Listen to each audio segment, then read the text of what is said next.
a mais um vídeo desse nosso canal. E como sempre eu prometo, e geralmente nunca cumpro, a frequência dos vídeos aqui no canal, mas não é por falta de vontade, e sim porque eu encontro muitas dificuldades em manter a constância e tirar um dia para gravar. Tem todo um planejamento para se conseguir gravar, editar, programar. E hoje eu decidi gravar, é o que eu estava adiando muito.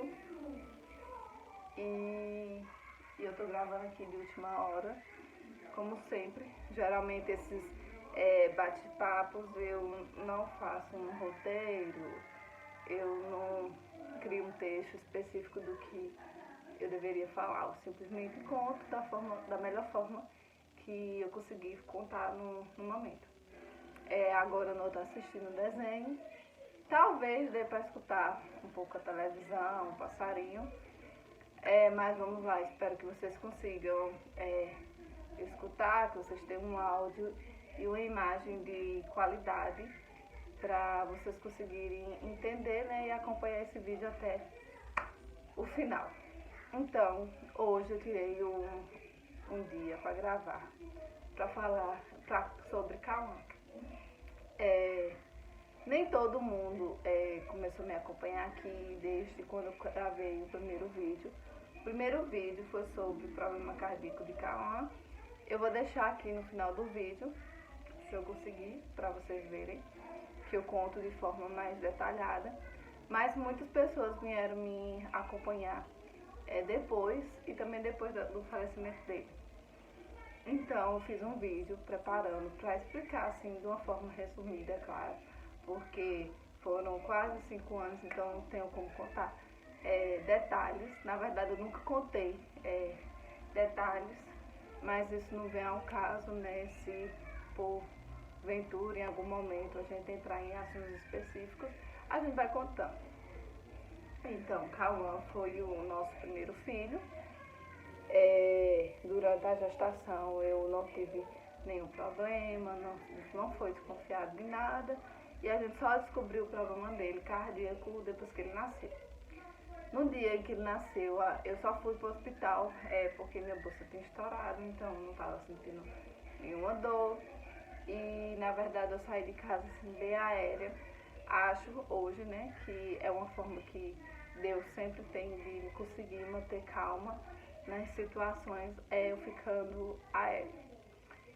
E quando eu cheguei no hospital, eu já cheguei pensando em ter normal, porque é o que era previsto para ter, né? E assim que eu cheguei no hospital, a enfermeira, a médica que me atendeu, quando ela foi escutar os batimentos cardíacos de Cauã, viu que estava abaixo do que era permitido. Então não demorou muito, ela me informou que ia ter que ser uma cesárea, mas como eu disse, eu estava aérea, eu ainda estava tentando assimilar assim, o que é que estava acontecendo. E eles me encaminharam rapidamente para uma cesárea. Fiz a cesárea. Quando ele nasceu com desconforto respiratório. Ainda assim não sabíamos que ele tinha problema cardíaco. E por ele ter nascido com esse desconforto respiratório, ele não foi para o quarto comigo. Ele ficou num berçário interno de observação, e quando foi à noite ele apresentou cianose. O que é cianose? É ficar roxo. Então ele ficou roxinho, e aí sim ele foi encaminhado para a UTI com essa suspeita de problema cardíaco. Na UTI foi colocada uma medicação específica para crianças que tinham problema cardíaco, e essa medicação é que manteve ele vivo até o primeiro procedimento dele.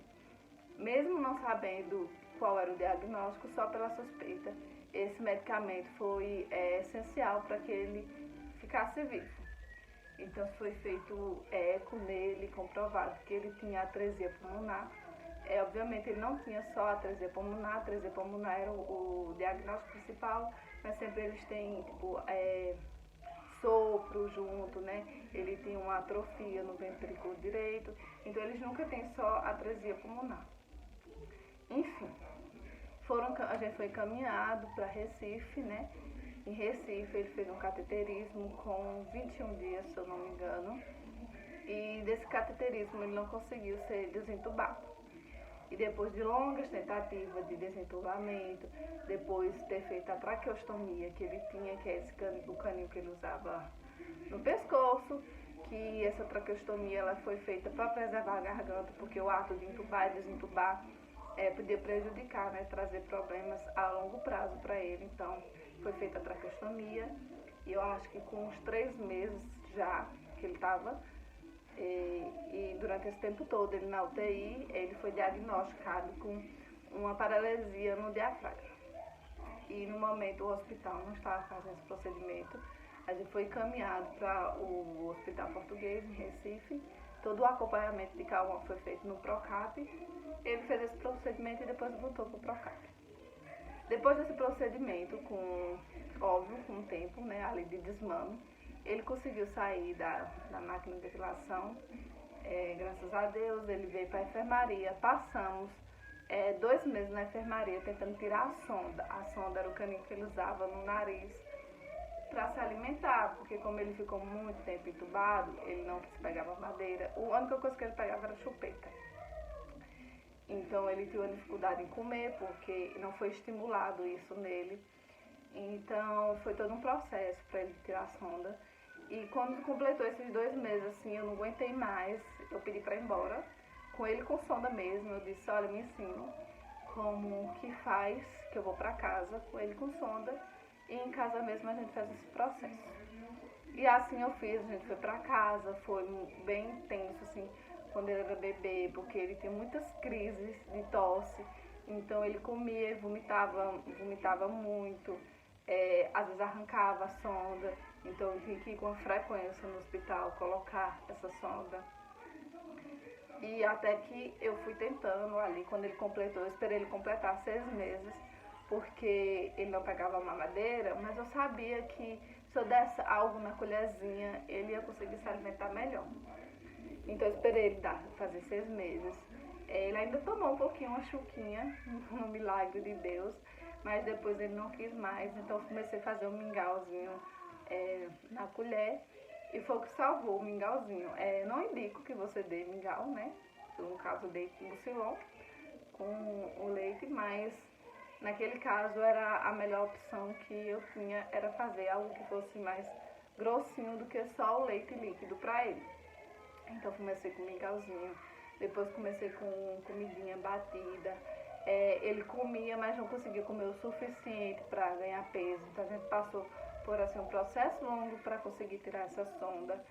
Tivemos que enfrentar muita coisa para persistir naquilo, porque tinha a questão dele fazer uma gastrostomia, que é um furinho direto no estômago, e você colocar a comida direto no estômago.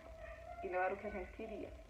E eu sabia que era a própria sonda que impedia ele de comer, né? Imagina aí, você com um caninho na garganta e você tem que engolir. Então, eu tirava às vezes a sonda dele para ver se ele conseguia comer. Então, a gente teve que enfrentar às vezes muitos palpites, às vezes muitas recomendações para fazer aquilo que eu sentia que a gente sentia que era o melhor para ele. E foi assim, foi graças a isso, e a ele, obviamente, a própria vontade dele de querer comer, de querer ir para frente em todo o requisito de desenvolvimento dele. Ele conseguiu voltar, ele conseguiu comer e tirar a sonda. Já a traqueostomia, ele infelizmente até ele falecer, ele usava a traqueostomia porque era um processo bem mais complexo, não era um processo que simplesmente eu podia tirar, porque ele sem a traqueostomia ele não conseguiria respirar, porque ele tinha uma... Ai meu Deus, esqueci o nome. Ele criou um problema por causa do ato de entubar e desentubar, até a própria cânula da traqueostomia pode causar, deixa eu ver se eu lembro aqui o nome, uma estenose. Ele tinha uma estenose subglótica. E, então, se tirasse a traqueostomia, ele não conseguiria respirar, ele precisaria de um procedimento cirúrgico, que a gente ficou anos esperando no IMIP de Recife chegar a vez dele, e ele faleceu sem chegar a vez dele. E é assim que o SUS funciona. Então vamos lá, continuando a história. E aí a gente veio pra casa com ele, com 6 meses de hospitais no geral, de quando ele nasceu. Ele veio pra casa com 6 meses, então eu saí de casa pra ter neném, voltei pra casa depois de 6 meses. E aí foi quando ele começou realmente a se desenvolver. Ele chegou a fazer algumas sessões de fisioterapia, mas o SUS só liberou 10 sessões e depois para conseguir, sim, já vim conseguir ele grandinho. Então era um caos a luta que a gente tinha sobre conseguir as coisas para Cauã pelo SUS. E a gente no momento não tinha condição de arcar com sessões particular para ele. E aí ele veio para casa e ficou fazendo acompanhamento, voltando para o hospital, porque ele fez esse cateterismo, mas ainda assim ele precisava de uma cirurgia cardíaca. Então ele ficava às vezes 3 meses em casa e voltava de 3 em 3 meses para os médicos repetir os exames e avaliar se era o momento adequado dele operar. Então quando ele já estava com 1 ano, ele fez a cirurgia dele, a primeira cirurgia de peito aberto no coração. E a cirurgia foi um sucesso, foi mais do que o que os médicos esperavam. Por ele ter um histórico bem arrastado de UTI, os médicos estavam esperando esse mesmo resultado, que fosse uma recuperação demorada, que ele demorasse talvez se desentubar de novo. E na cirurgia, essa primeira cirurgia dele, ele saiu da cirurgia sem ser entubado. Ele foi entubado depois, por questão de protocolo, para ele se recuperar. Mas no outro dia ele já estava bem e com menos de uma semana a gente já teve alta para a enfermaria. E aí, como tudo com Cauã nunca é assim tão fácil, ele rompeu um fio de aço que, como eles serram aqui, né, a costela, o osso, eles prendem com fio de aço e um dos fios de aço dele rompeu, não sei como. O cirurgião disse que foi o primeiro caso que viu na idade dele isso acontecer, porque ele tinha 1 ano, mas ele sempre parecia ter menos no desenvolvimento, então ele não era criança que era tão agitada. E aí a gente teve que ficar, mas também teve que voltar, né, pro bloco cirúrgico, refazer. E aí a gente ficou acho que mais 1 2 semanas no hospital, por segurança, e viemos para casa. E aí ele passou um bom tempo sem precisar retornar ao hospital. Essa cirurgia dele tinha uma garantia mais ou menos de 5 anos. Porém, isso ia variar muito da criança e do desenvolvimento dela. Maria, que tá muito quente. E aí eu engravidei. Assim que eu voltei dessa cirurgia dele, do coração, eu descobri que estava grávida de Noah.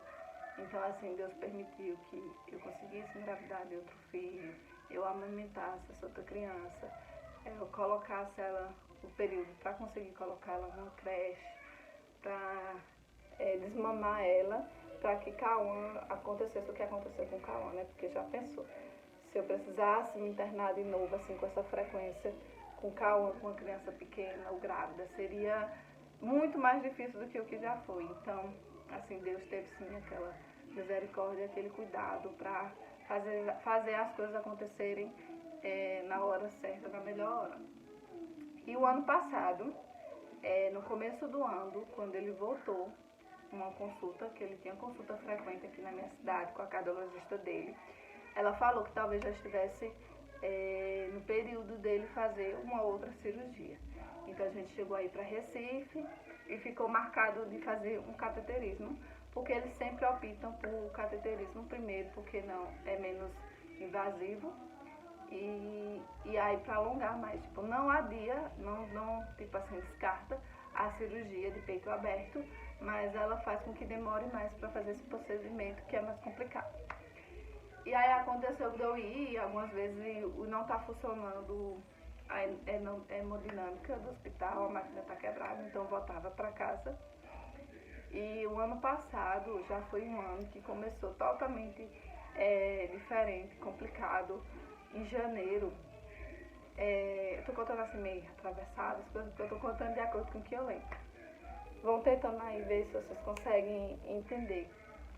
O ano passado, ele deu a primeira convulsão dele em uma das trocas da cânula de tracostomia. Isso nunca tinha acontecido. Ele tinha já ia fazer o quê? 4 anos. Não, ele já tinha 4 anos. Em janeiro ele não tinha, não. Ele ia fazer 4 anos em fevereiro. E, tipo, de quando ele nasceu, eu troco essa cânula dele. E isso nunca tinha acontecido. E foi, assim, bem traumático. Pra mim, eu estava com ele trocou a tracostomia normal, como sempre fazia, rápido, trocava. E já saía do hospital. Então, saí do hospital para esperar meu sogro. E quando eu olhei pra cá, eu percebi que tinha alguma coisa de errado. Não tinha convulsão de ficar se batendo, mas eu percebia que a linguazinha dele estava tremendo, ele estava tendo tremelique e ele estava cianótico, a boca dele estava muito cianótico. E até o ano passado, Cauã ficar cianótico era uma coisa que não acontecia. Tipo, todos os médicos diziam que ele era um pouco cianótico, mas se você olhar as fotos dele, ele não tinha uma boca roxa, uma mão roxa, um pé roxo. Então, o ano passado isso começou a acontecer, dele ficar bastante cianótico, que assustava a gente porque desde bebê não era uma coisa que acontecia. E aí aconteceu dele ter essa convulsão, eu retornei para dentro do hospital, ele foi medicado para convulsão, ficou no oxigênio, ficou um pouco na máquina, mas também se recuperou logo e a gente foi para casa. Acho que no outro dia, mais ou menos, ele ficou e a gente teve alta. Ficou tudo bem, então foi realmente uma questão na troca, que às vezes uma secreção ali seca desceu e aí tampou e aí não conseguia. Ficou um tempo sem oxigênio e aí deu a convulsão. Mas a gente ainda assim, né, depois disso, tinha toda a questão de voltar para Recife para fazer essa cirurgia. Ele deu uma febre, que a gente não sabia do que era essa febre, porque Cauã era uma criança que ele não conseguia comunicar de forma clara pra gente. Então tinha coisas que a gente não sabia se ele estava sentindo, porque ele não conseguia dizer, ele não conseguia simplesmente demonstrar. Então ele começou dando uma febre, e essa febre chegou a 40 graus, uma febre, 39 eu acho. Ele nunca dava febre assim alta, nunca. Ele dava no máximo 37,5, estourando 38. Ele nunca deu febre assim alta. E nessa febre ele ficou roxo, os pés dele ficou muito roxo, a gente foi pro hospital, ele foi medicado, um dipirona. Eu perguntei à médica querendo saber se ele tava, acho que, uma gripezinha, mas eu queria saber se ele não tava com a garganta inflamada, elas nem olharam. E a gente teve alta, eu voltei pra casa, só que eu fiquei muito segura. Era uma coisa que ele ficar muito roxo me assustava, porque não era uma coisa que acontecia, não era uma coisa que era normal. E quando a gente voltou pra casa, eu procurei o médico num postinho, porque eu disse, não, tem que ter alguma coisa errada, ninguém dá uma febre alta sem ter alguma coisa, e aí eu não posso só aplicar dipirona nele e não ver o que é que tá acontecendo. E quando eu fui no médico, o médico olhou, ele realmente estava com a garganta bastante inflamada, e aí o médico passou um antibiótico, e assim ele melhorou e a gente conseguiu tratar o problema. Isso no começo do ano ainda. No começo do ano também, todo mundo da casa pegou uma virose, mais ou menos em abril. Uma virose que eu não sei de onde veio, por que veio, que foi uma virose que começou com o meu menino pequeno, depois foi minha sogra, eu acho, a gente morava, né, com meus sogros, eu e depois meu esposo e por último Cauã. Era uma virose que dava diarreia e vômitos. Cauã não teve diarreia, Cauã teve episódios de vômitos, mas desde o primeiro episódio de vômitos, ele começou a ficar roxo. Só que, tipo, todo mundo tava mal, era uma coisa que a gente ficava super fraco. E minha mãe até ficou comigo em casa, porque tava todo mundo ruim, tipo, alguém tem que ficar bom naquele lugar pra cuidar. E eu não sei de onde veio essa virose. E aí depois disso, Cauã nunca mais foi o mesmo, depois dessa virose. Eu percebi que ele estava desidratado, ele sempre foi uma criança ruim para beber água, mas depois dessas crises de vômito eu percebi que ele começou a ficar desidratado e eu pesquisei, eu sabia que ele estava ficando roxo porque estava desidratado, alguma coisa do tipo tinha acontecido, porque só foi depois que ele vomitou. Então eu esperei só melhorar um pouco para ter condições de levar ele para o hospital. E assim eu fiz, assim que eu fiquei melhorzinha. Eu ainda estava me recuperando, mas eu levei ele no hospital. E foi exatamente no tempo que aqui estava tendo uma crise de virose, aquela bronquiolite também estava tendo muito, então o hospital estava ficando extremamente lotado, foi um caos. E foi uma luta para conseguir que ele fosse tratado da forma adequada para o problema dele. E a gente passou por um processo de hidratação. E mesmo assim, depois, ele ainda assim estava apresentando cianose. Então, ele ficou internado, aguardando uma vaga em Recife, porque o hospital lá, o Procap, também estava muito lotado. E quando a gente fez um eco, a gente viu que a cirurgia que ele tinha feito com o ano, ela estava tipo, trombosada, não estava passando fluxo suficiente. Então, o que é que deve ter acontecido? Cauã também tem histórico de trombose, ele fazia uso de AS já para isso. Por ele ter desidratado, o sangue deve ter engrossado, no que o sangue engrossou, trombosou, né? Criou trombos ali no lugar e como era um material sintético, né, fica mais fácil. Então criou trombos e tampou a cirurgia dele, então ele não estava recebendo, né, não estava conseguindo fazer a oxigenação da forma ideal. E aí sim ele precisaria ter que fazer a cirurgia de novo. Fui para Recife em maio com ele. Cheguei em Recife, optaram por um cateterismo para ver se conseguia, né? Como eu expliquei no começo do vídeo. E sim, ele deu uma melhorada na questão dele ficar cianótico. Ele estava saturando tipo 60, para vocês terem noção. É muito baixo, 60 é muito baixo. E ele melhorou um pouquinho. Só que assim que eu cheguei em casa, eu percebi que tipo assim, porque no hospital a gente não tem essa liberdade de colocar a criança para ficar no chão, para caminhar, assim, ele não conseguia, até porque ele fez um hematoma onde foi feito o cateterismo, então ele foi para casa ainda com a perna bem dolorida. Então, quando eu cheguei em casa, que eu coloquei ele no chão, que ele foi fazer as atividades dele normal, porque ele não andava só, mas ele já ficava em pé, se apoiando nas coisas, ele ficava roxo. Então, assim, se ele ficava na cama, sentadinho, e não se agitasse muito, ele ficava corado. Mas se ele fizesse algum tipo de exercício, esforço, ou se agitasse, ele ficava cianótico. E aí sim eu já sabia que não era normal, que tinha alguma coisa de errado. Ele tinha marcado já o retorno com 3 meses pro hospital, mas ele tinha uma consulta com a cardio dele daqui. E assim eu fiz, cheguei pra cardio, expliquei exatamente tudo o que estava acontecendo, que eu não achava normal. Às vezes eu percebi que as pessoas queriam me tratar como, tipo, louca, né? Tipo, preocupada demais. Cheguei a levar ele pra escola de novo, mas ele ficou roxo na escola. Então eu fiquei com medo de levar ele de novo e que tava ficando uma coisa assim que eu não tava conseguindo com a demanda, porque eu não conseguia deixar ele sozinho no hospital, na escola, porque era uma menina que ainda não tinha experiência total sobre Cauã, pra eu me sentir confiante em deixar ele ainda ficando roxo. E tipo, eu tinha que andar com a bolsa com nebulizador, aspirador, aqui tava um clima muito seco, então eu precisava nebulizar. Então eu andava com nebulizador, aspirador nas costas. Aí levava ele andando no meio do sol, porque ele estudava de tarde, pra buscar ele e ainda passava a buscar o irmão dele na creche. Então tava uma coisa assim que não tinha condição de eu conseguir essa demanda. E ainda mais ele ficando roxo. Então eu evitava todo esforço, porque quanto menos ele ficasse roxo, pra mim era melhor. Então eu colocava o desenho que ele quisesse, deixava ele sentadinho na cama. Eu passei tudo pra médica dele, a cardiologista dele, disse que ele tava ficando roxo. E outra coisa que eu vejo, que tipo assim, quem tava comigo viu, porque antes a gente passa pelas estudantes, no momento que ele estava com as estudantes, ele estava roxo, ele estava cianótico. E no momento que ele foi passar para ser atendido com a médica, ele ficou corado. Então, como é que a médica, tipo, na hora da médica, ele estava saturando, tipo, bem 80%, que é ótimo para o problema cardíaco dele. Então, para ela, tipo, estava normal, ela não estava vendo esse cianótico, estava saturando bem na frente dela. Então, ficou meio que assim o que eu disse ali, mas não era o que ela estava vendo.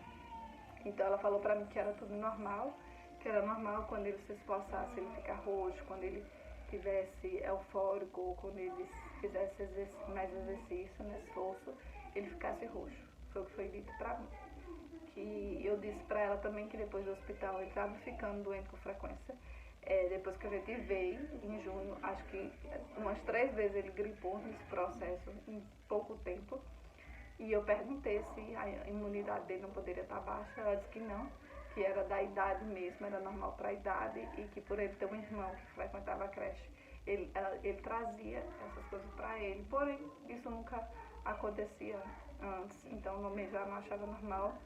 Então, pela primeira vez, eu fiquei torcendo para que chegasse logo o dia do retorno dele, de voltar para Recife. Eu odiava ir para Recife, mas foi a primeira vez que eu estava ansiosa, doida que chegasse logo, porque eu sentia que tinha alguma coisa de errado, que ele não estava bem, eu não sentia que ele estava bem. Talvez aqui a última parte vai ficar cortado, porque ele apareceu pelado, então eu vou ter que cortar. Não sei nem aonde foi que eu parei no vídeo. Tenho que pensar aqui, deixa eu voltar aqui pra onde ele estava. Sim, que eu estava achando que eu levei ele na cardiologista e percebi que tipo, não era normal, que ele não estava bem. Então, pela primeira vez, eu fiquei extremamente ansiosa para que voltasse logo para Recife. Eu tinha muito medo dele passar mal aqui em Petrolina, porque nada contra assim, alguns profissionais, mas eu não confio no Hospital do Malan. Então, eu confiava muito mais no Hospital Procap e na equipe de lá. Então, eu torcia logo para que chegasse o dia, porque se ele não estivesse bem, eu achava, como eu acreditava que ele não estava bem, então eu me sentia mais segura em ele estar com a equipe que eu confiava. E quando chegou o dia dele voltar, ele ficou assim, nessa mesma questão, ficando roxinho quando ficava agitado ou quando estava muito frio. E aí, quando voltou o dia, eu entrei em contato com todo direitinho com o TFD e ocorreu um problema na ambulância. A ambulância simplesmente não apareceu no dia. E aí eu fui atrás de resolver o problema da ambulância. Quando eu resolvi o problema da ambulância, eu entrei em contato com o hospital, porque eu já tinha deixado avisado que tinha tido esse problema. O hospital me comunicou que o hospital estava sem vaga e que se ele tivesse chegado no dia, ele também não saberia como ia fazer, porque naquele dia que estava programado tinha tido muita demanda, acabou que chegou muita criança. E aí eu fiquei aguardando, acho que uma semana e meia, vaga para ele ir para Recife. E aí quando apareceu a vaga, a gente foi, tudo direitinho, chegamos lá, repetimos o exame, comprovamos que precisava fazer essa cirurgia, porque estava só o cateterismo não conseguia mandar o suficiente para ele. E não demoramos muito lá não, eu acho que passei uma semana. Eu cheguei lá, tinha já outra criança na frente dele, então ele operou, né? Outra criança operou e na próxima semana ficaria para ele operar. Foi levado em consideração ele operar outros dias, se ser na quarta ou era quinta, que era o cirurgião dele que operava, porque eu tinha isso de exigência dele ser operado pelo mesmo cirurgião que ele operou antes. Porém, quando chegou na semana dele operar, apareceu uma criança na UTI mais grave do que ele e precisaria operar. E ele teria que ficar para operar mais tarde, de noite ou de tarde. Só que o cirurgião disse que era muito complicado a cirurgia dessa criança, então ele não queria deixar a Cauã em jejum e acabar não conseguindo operar ele. Então colocou ele para a quinta, só que com outro cirurgião. E aí eu fui e falei que não queria que outro cirurgião operasse, queria que fosse ele que operasse, e que são dois, né? E o outro cirurgião que era da minha confiança. Só que eles falaram que só se deixasse para outra semana. E assim, eu não me sentia segura em relação a Cauã. Eu sentia que ele não estava bem. Então, eu estava com medo de escolher. Eu tenho uma escolha ali. Você conversa. Eu disse que ia conversar com meu esposo. E você conversa. E disse se vocês vão querer esperar para outra semana. Ou se ele operar amanhã com outro cirurgião. E aí a gente foi conversar. Então, a gente tinha essa escolha em esperar e operar pelo cirurgião que era da minha confiança, ou deixar ele operar com outro cirurgião que eu não conhecia, não sabia nem quem era. E assim, em conversa vai, em conversa vem, eu pensei, né, que quando o Cauã foi operar a primeira vez, eu também não sabia quem era o primeiro cirurgião, ou o primeiro cirurgião que operou, eu não sabia nem quem era também nunca nem tinha ouvido falar, e deu tudo certo. Porque quem opera não era o homem, quem operava era Deus. Então não fazia sentido eu deixar ele não operar para mim naquele momento. Não fez sentido eu não deixar operarem ele, por uma coisa que era minha, por uma confiança que era minha, porque eu estava confiando num médico específico, sendo que quem opera é Deus e não o médico. Então não fazia sentido para mim eu adiar às vezes a cirurgia e às vezes ele intercorrer nesse processo. E ser pior, porque eu tinha muito medo dele passar mal, ele acordar e ele sentir tudo, do que, por exemplo, como ele faleceu, ele estava sedado, então ele não sentiu nada. Então eu tinha medo dele intercorrer comigo durante esse período até a próxima semana, daqui a uma semana. Eu tinha medo de quando chegasse acabar acontecendo alguma coisa e também não operar. E depois a gente percebeu que ia ser um feriado, então provavelmente ele não operaria só na outra. E aí a gente decidiu deixar ele operar com esse cirurgião. E aí ele entrou, entreguei ele no bloco cirúrgico. Assim que eu entreguei ele no bloco cirúrgico, eu senti uma paz que eu não sei explicar como é essa paz, mas é uma paz que eu nunca senti na minha vida. Era realmente assim uma paz real. E naquele momento eu pensei, eu estranhei aquele sentimento, porque você está entregando teu filho com uma cirurgia que você não sabe se ele vai vir vivo, e como é que você consegue ficar em paz? Eu não entrei em desespero como a primeira vez. A primeira vez eu lembro que eu estava com muito medo. Só que eu pensei assim, que tipo, nossa, como a gente sempre tem aquela questão de trazer pra gente, né? Pensei, nossa, acho que eu tô assim, com uma fé, né, boa, porque consegui entregar e tô aqui tranquila que Deus vai fazer ali o melhor e vai dar tudo certo. Só que ao longo do dia, fui percebendo que o dia fica muito diferente, fica muito estranho. Quando a gente saiu do hospital para comer, porque eu não tinha nem conseguido tomar café, ele operou de tarde. E o dia, o céu, o clima, tava tudo diferente, tava estranho e meio que a ficha assim vai caindo, só que você não quer aceitar. Você, ao longo do internamento, eu já agia como se fosse acontecer. Eu fazia coisas assim de forma inconsciente. Eu fazia questão dele usar todas as roupas novas que ele ganhou para ele ter a oportunidade de usar. Então, eu pensava assim em coisas como se fosse a última vez que ele fosse fazer, mesmo sem saber que realmente seria a última vez. E aí a gente saiu para lanchar, e enquanto estava lanchando assim, foi caindo assim a ficha, né? E aquela paz que eu estava sentindo, ela foi indo embora, né? Eu percebendo que, tipo assim, tinha alguma coisa estranha, porque eu não tinha chorado, o pai dele não tinha chorado. Como é que a gente entrega nosso filho assim? A gente não chora. E aí eu fui percebendo, fui sentindo que Deus tinha me poupado, que Deus tinha me dado aquela paz naquele momento, porque ainda não era o momento de eu chorar. Então, a gente voltou para o hospital. Assim que eu voltei para o hospital, eu tive o comunicado de que a cirurgia dele tinha atrasado para começar, que estava começando só naquela hora. Acho que eu entreguei ele umas 2h30, 3 horas. Na cirurgia dele só veio começar umas 5 horas, que já estava até ficando escuro.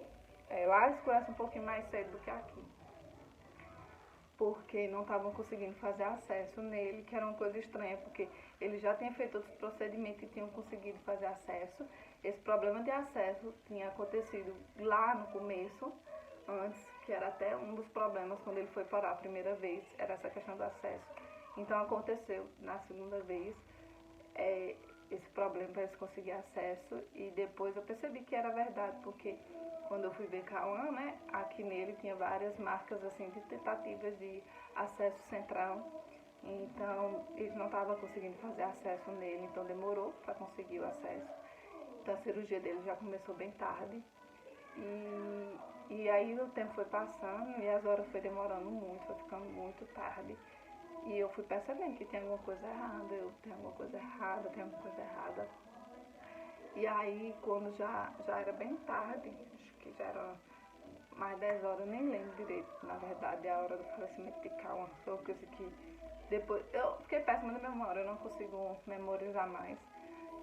E a gente foi, o bloco cirúrgico ligou, né, pra enfermaria, pedindo pra gente subir pra frente, né, que tem um lugarzinho de espera, pra gente conseguir ver passando pra pra UTI. E aí assim foi. Ele veio passando, quando ele passou eu vi que a boquinha dele estava muito roxa. E eu já estranhei, porque se ele fez a cirurgia era para estar coradinha. Da outra vez ficou até bem coradinha na outra cirurgia dele. Só que eu lembrei também que quando ele fez o cateterismo, na hemodinâmica era muito frio. Então às vezes eles saíam com a boquinha, mas era de frio, né? Então eu pensei, não, deve ter sido isso. E quando ele passou, foi feito assim pra gente. Então a gente pensou que tinha dado tudo certo e tava tudo bem. E quando ele entrou dentro da UTI, os médicos estavam demorando muito para sair, a equipe, né? Tem toda uma equipe ali, o cirurgião, o anestesista. E eu comecei a virar para meus esposo e disse, amor, tá alguma coisa errada, porque eu sabia já como era o processo, né? A equipe do bloco passa a criança para a UTI, passa para a equipe da UTI, a equipe da UTI fica responsável e eles saem. E a cirurgião sai e fala pro pai como foi a cirurgia e tal, vai embora. E ele estava demorando muito para mim, então eu disse assim, tem alguma coisa acontecendo errada. Então, ali teve um processo de você começar a perceber que estava acontecendo ali. E durante a vida de Cauã, eu sempre senti que isso ia acontecer. Eu sentia, eu não queria, né, obviamente, mas eu sempre sentia. Então, quando essas coisas começaram a acontecer, eu comecei que estava chegando o dia, que eu saberia que ia chegar, mas eu não queria, óbvio, acreditar. E aí eu fui estranhando, o cirurgião saiu, depois de algum tempo. Ele estava bastante cansado, ele estava até ofegante de cansado. E passou pra gente que ele teve uma intercorrência durante a cirurgia. E ele teve que botar, para conseguir manter ele vivo, teve que colocar assim, dosagens altas, né, de drogas para que o coração dele continuasse batendo. E eu perguntei, ele falando de como foi a cirurgia, eu disse, olha, eu não quero saber como foi a cirurgia. Agora, eu quero saber como é que ele está agora. Aí ele falou, olha, agora ele está crítico, ele está muito grave. E aí ele pediu, ele disse que só veio para dar um posicionamento, uma notícia, porque imaginou que a gente estaria preocupado, mas que ele ia voltar para ajudar os amigos dele. E assim ele voltou e demorou um bom tempo.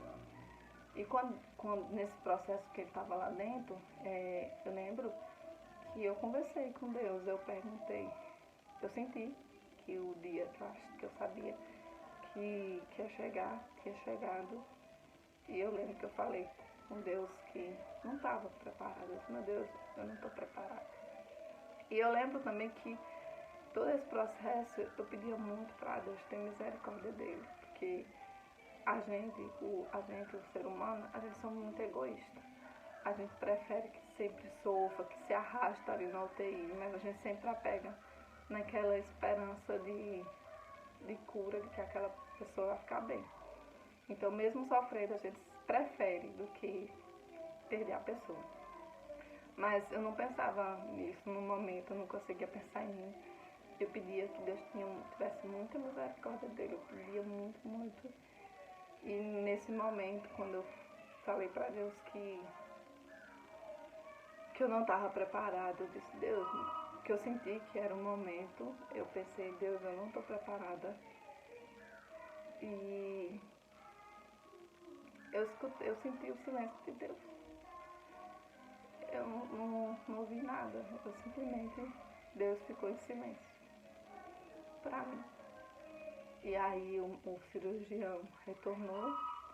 No que o cirurgião veio, ele deu a notícia que eles tinham feito até mais do que era permitido. Ele explicou todo o processo do que aconteceu. Era a mesma cirurgia que ele fez com um ano, eles iam repetir a mesma cirurgia, de certo modo. Mas aconteceu que no meio do processo, o coração dele simplesmente não quis voltar. Tipo, parou de bater e não estava querendo voltar a bater. E não era nem o que o cirurgião estava esperando que acontecesse, não era o que ninguém estava esperando. Então foi uma coisa assim, realmente ali que ninguém estava esperando. Eu saí para aprender a ler a campainha, enfim. E aí ele explicou que ele precisava, tampar a artéria pulmonar para colocar um tubinho. Ele ia recolocar o tubinho que tinha trombosado por outro, mas mas ele precisava tampar primeiro porque ele disse que senão ia encharcar o coração dele. E assim ele fez tudo o que estava programado para fazer, porém depois que ele colocou tudo, o coração dele não quis voltar a bater.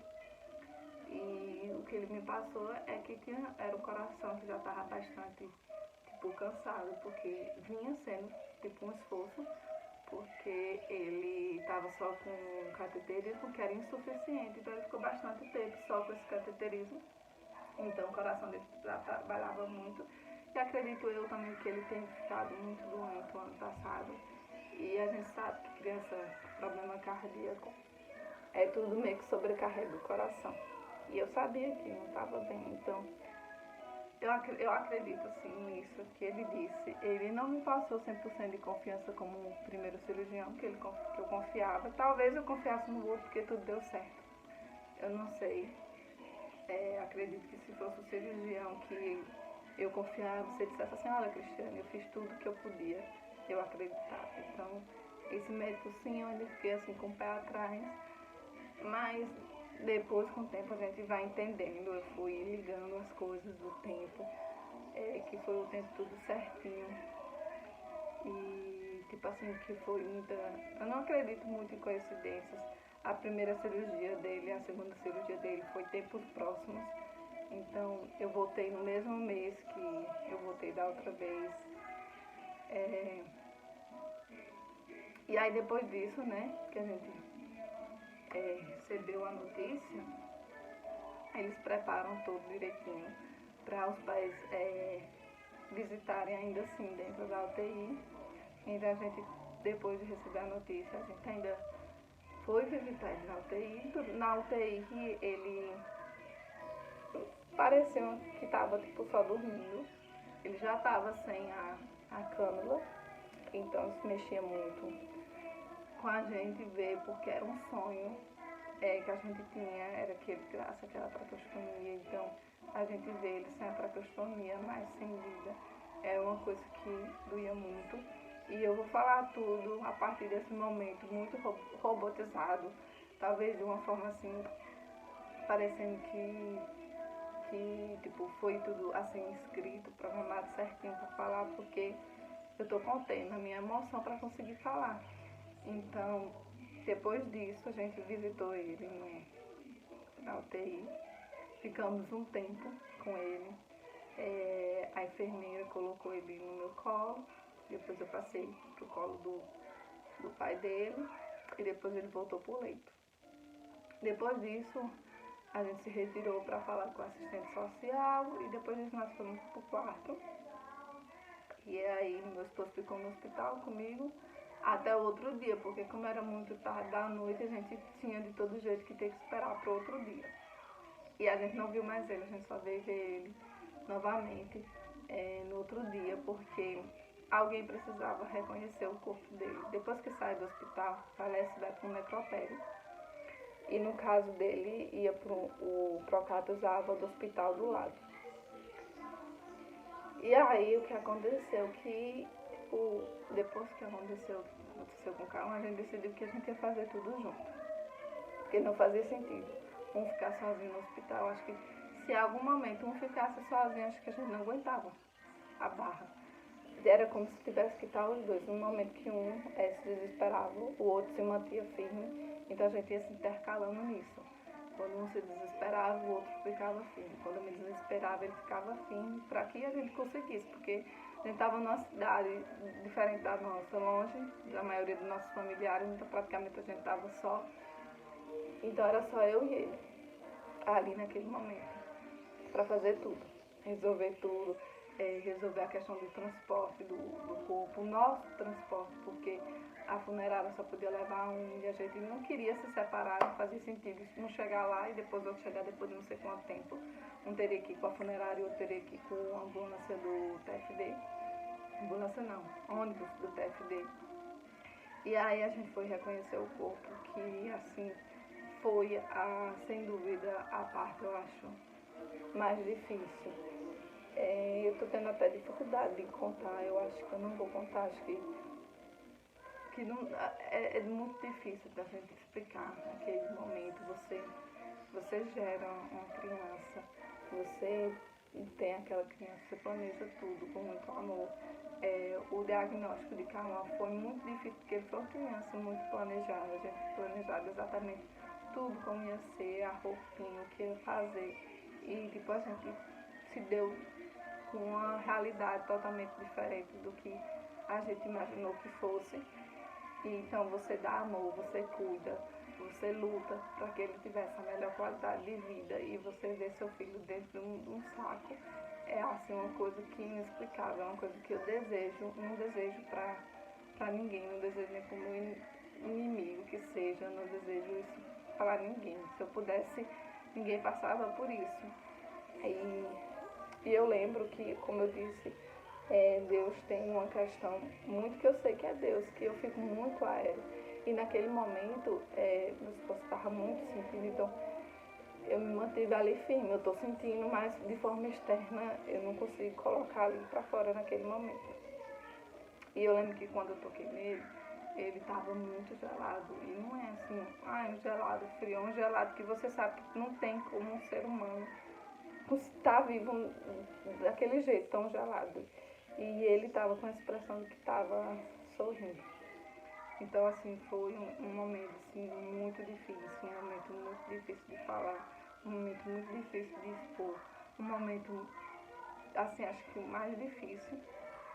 E eu lembro que quando a gente ia saindo, que como eu disse, era quando um fraqueja, o outro ficava forte. Então, quando eu percebi que ele estava mais forte, eu lembro que eu comecei assim a chorar. Eu lembro que eu não senti o chão durante o caminho todo, de um hospital para o outro. Era perto, então a gente foi caminhando. Eu lembro que eu não sentia o chão. Eu entrei dentro do Procap, sim, chorando extremamente. E outro momento que foi muito difícil foi na hora de ir embora, porque todo esse período que eu ia com ele para o hospital, eu sempre ia com ele e voltava com ele. Eu sempre ia com muita bagagem, que era uma coisa que as enfermeiras falavam muito, que eu ia parecendo que ia morar lá. Eu ia sempre muito com bagagem, então foi a primeira vez que eu voltei cheia de bolsa, segurando um monte de coisa, mas eu não estava segurando o principal, que era ele. Então eu fui embora, saí do hospital assim, chorando horrores, porque foi um momento difícil. Foi a primeira vez que eu estava saindo do hospital sem ele. Dos outros internamentos eu nunca permiti que outra pessoa ficasse no meu lugar. Então eu não sabia de verdade o que era sair do hospital sozinha. Porque desde que ele nasceu eu sempre estive com ele. Os únicos momentos que ele viajava sem mim foi quando eu estava grávida, que eram consultas no IMIP, que era meu esposo que ia. Mas pro Procap eu sempre fui. Quando eram internamentos longos, sempre quem esteve com ele lá todo dia era eu. Então sempre quem ia na ambulância com ele voltava era eu. Então foi um dos momentos mais difíceis. E hoje a gente conseguiu o carro, a gente conseguiu um carro de uma amiga. Aliás, um amigo da nossa amiga, ela conseguiu um carro e a gente voltou juntos, chegamos em casa. E aí teve toda a questão que sempre tem, velório, enterro, que também são momentos muito difíceis e dolorosos para a família. E essa é a história de Cauã. Infelizmente, o final da história dele não foi o que eu queria para ele. Não foi o que o pai dele queria para ele, as pessoas que amavam queriam para ele, a gente queria outra. A gente queria contar essa história e o final ser diferente. Eu não queria ter que contar isso. Eu queria contar outra coisa,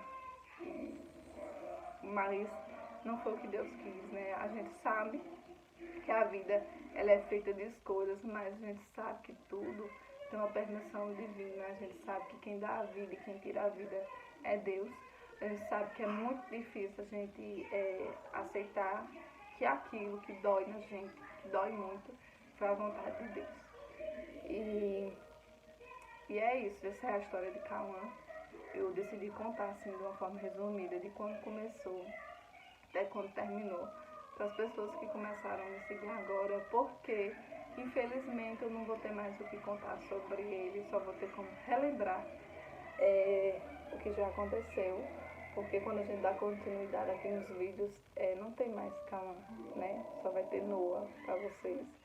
Então esse vídeo aqui é uma visão da história dele, para que vocês conheçam ele, porque é uma missão minha, é sempre mostrar ele, entendeu? Não esquecer e não deixar que a história dele seja esquecida, né? A história dele é uma história que é de superação, é uma história de milagre, é uma história de força.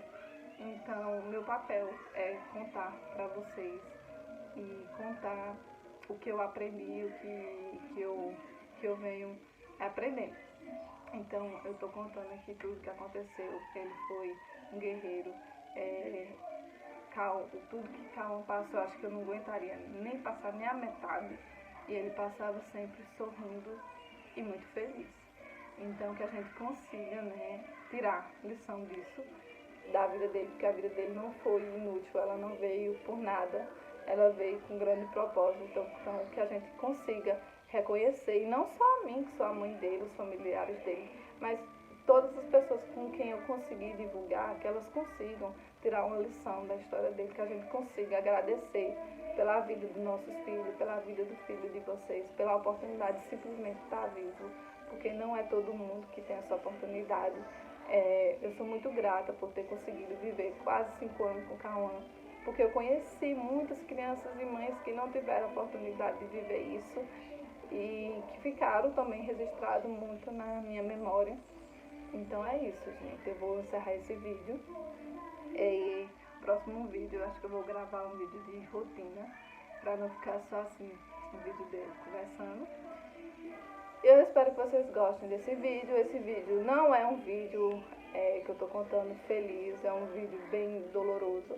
Eu espero que com o tempo eu consiga contar melhor as coisas que eu aprendi e talvez com mais felicidade do que eu acho que é impossível contar isso com 100% felicidade. Eu sou feliz sim por ter ele na minha vida, por ter sido escolhida para ser a mãe dele. Mas eu também estou e sempre vou estar muito triste pela saudade e por não ter a oportunidade de estar com ele, comigo aqui no momento. E é isso. Um beijo, fiquem com Deus e até o próximo vídeo.